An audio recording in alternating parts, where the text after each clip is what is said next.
hate mandalas, didn't he? Said, I don't know what colors to pick, Susan said. I can't stay in the lines, Joy said. This looks terrible, Rebecca said. Over the years, I've heard many concerns, fears, and doubts from women who don't see themselves as creative. And it just breaks my heart because I know that there's a clear path from that place of doubt and fear to the infinite rainbow of creative opportunity on the other side. And I know that because, like Shannon and Yolanda and Rebecca and Denise and Susan, I've had my own share of doubts and lack of belief on the creative journey that I've had to work through. I've received some pretty harsh criticism, even from my own mother over the years. When I hung some of my own art on the wall, she said, why didn't you hang some real art on the wall? And talk about being a 48-year-old woman that all of a sudden just felt like a small child again. It totally took me out. But it didn't take me out for long, and I kept making art and I kept sharing it. So much so that in the last couple of years, people have started asking to buy my paintings. These are my paintings around me and behind me. And I didn't set out to be a professional artist. So I'm not at all sharing these videos with the intention that you should pursue a career in art. I'm just showing you what's possible when you step through your own fear and doubt and you step into creative courage and you start to play, because that's how it all began for me, was just from a place of play. So what's getting in the way of us unblocking our creativity? If you'll remember, I shared in video 1 a reference to Creative Confidence by Tom Kelly and David Kelly. And I love how they talk about the magic of unblocking your creativity is the impact it can have on your career, on your home life, on your community. When we are fully operating at our highest and best form of creative brilliance, we have the potential and the power to change the world, to solve all the world's problems. And all the studies right now are saying, these are studies from IBM and Adobe and LinkedIn, that creativity is the most needed skill of leaders going forward into the future generations. As we go into a world of artificial intelligence and ever more automation, what's going to be needed is the innate creative genius of humanity. And I believe that we're all creative. And again, art is just one finite expression of our creativity, and yet we've conflated these two things. So there's 3 things that are stopping us from unblocking our creativity. And I would say that the first one is one we've talked about a little bit in videos 1 and 2, and I'm going to go in depth in video 4, which is that we don't think we have the time to indulge in creative play. The second one is, like the story I shared about Shannon, is that we don't know how to get started. And third, and probably the biggest one, is that we're afraid of failure, judgment, or criticism from others. And I'm curious, which of these feels most true for you? Is it feel like you don't have time, you don't know how to get started, or is fear what's holding you back? And it may be that it's all 3. I know certainly it has been all 3 for me at different times and points in the past. And yet I have persisted so much so that in the last 5 years, I've written 3 books. I created a planner. I co-created a coloring book with my son. And I started selling my art, and I've done a lot of other creative things as well. And I used to think that I didn't have time for that kind of creative play. And I would also think that I had to really, I would save it all for the weekends, right? Like I would think, oh, Saturday I'm gonna get to paint. And I would spend 10, 12 hours painting until one day my daughter said to me, Mom, when you're painting, it's just like you're working. It was like I was unavailable and I wasn't interested in going shopping or going out to play. I just wanted to be in my studio painting. Yes, I was getting better at painting, but I was treating it like another project, like another form of work. Now, it was work that was totally feeding and nourishing my spirit, but something needed to shift. And one of the things that happened was I got really clear about why it was important to me. I got clear about my core values. And then I created what I call a clear course of action, which is step 3 of our creative process. So we talked about clarity and congruence, and today it's course of action. What do I mean by that? It's coming up with a plan. And for those of us that are high achieving people and that we're already successful in our businesses or careers, we're probably pretty good at planning and getting things done, but we're not always, and this is so true for me, we're not always focusing on getting the right things done.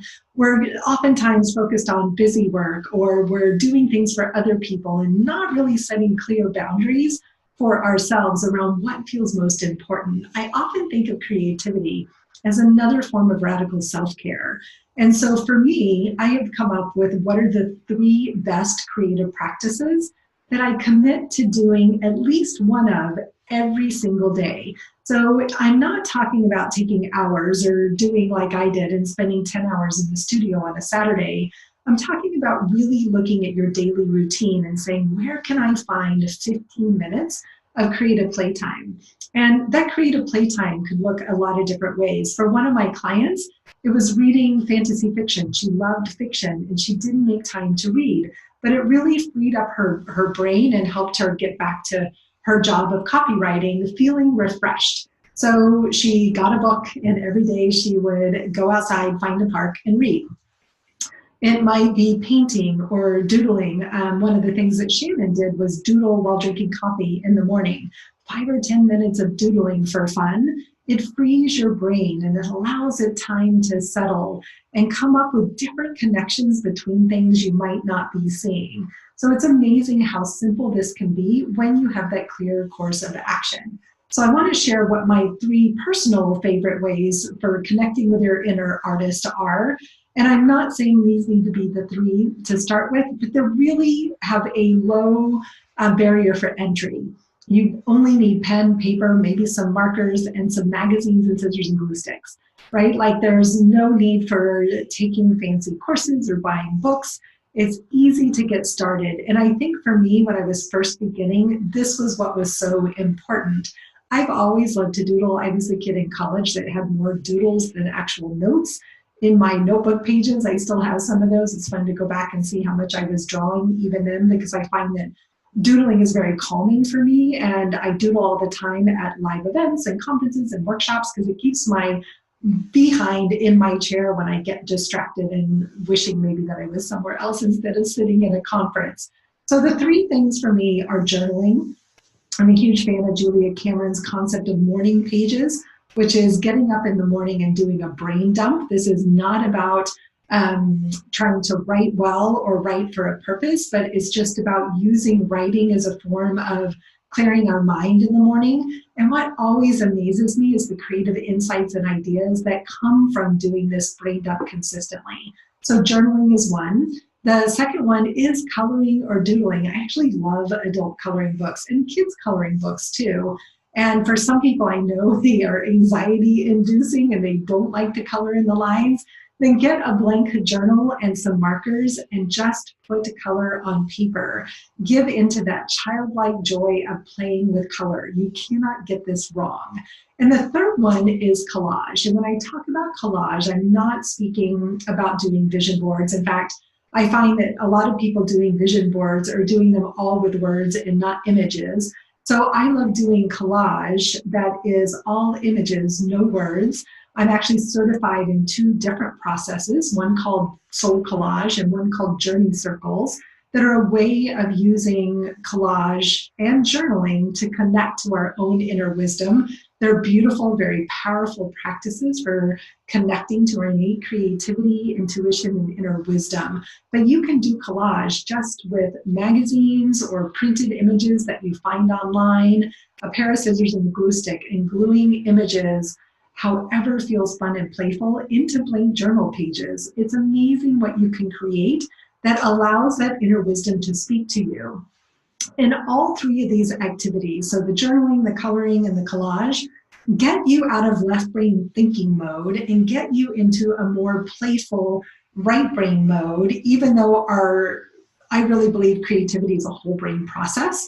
So these activities just help us make connections. They help us relax. They get us back into our bodies. So often we're spending way too much time in our thinking heads, and we need to be more connected to our heart. And creative play is one of the fastest ways I know to reconnect to our heart and to our gut and to our own inner wisdom. So I would love for you to think about, where could you carve out 15 minutes in your day to add one of these 3 simple practices, and maybe all 3 of them at different times. I'm a creative. I love variety. I don't want to be stuck with any one of them. So I actually have a checklist in my planner where I have a variety of creative activities that I commit to doing a couple of every day because I love having choice. I have to make a lot of decisions and be very direct in my day-to-day work and running my business. So when it comes to creativity, I want variety and play. And it's beautiful to see how that impacts my ability to grow in my business as well. And it's amazing how just 15 minutes can have a really, really powerful impact on your creative thought process and on seeing yourself as a creative. And it's from those little 15 minutes of creative playtime that my own creative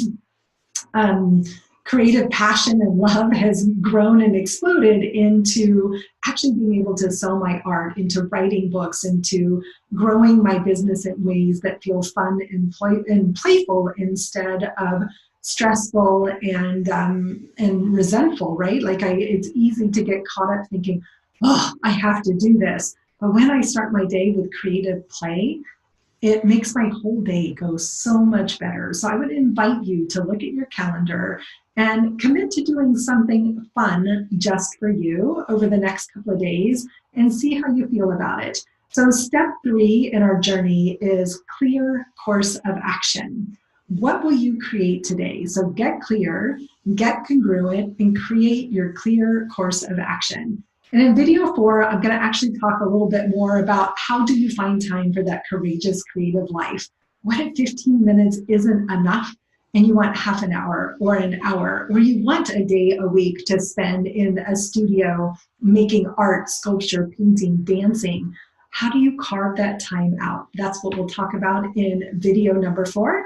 I'll see you there. And again, at any time, you can click Talk to Minette to talk to me personally and schedule a breakthrough to creative courage call. I would love to chat. Or just click next video to go to video 4 and learn how to take back your time.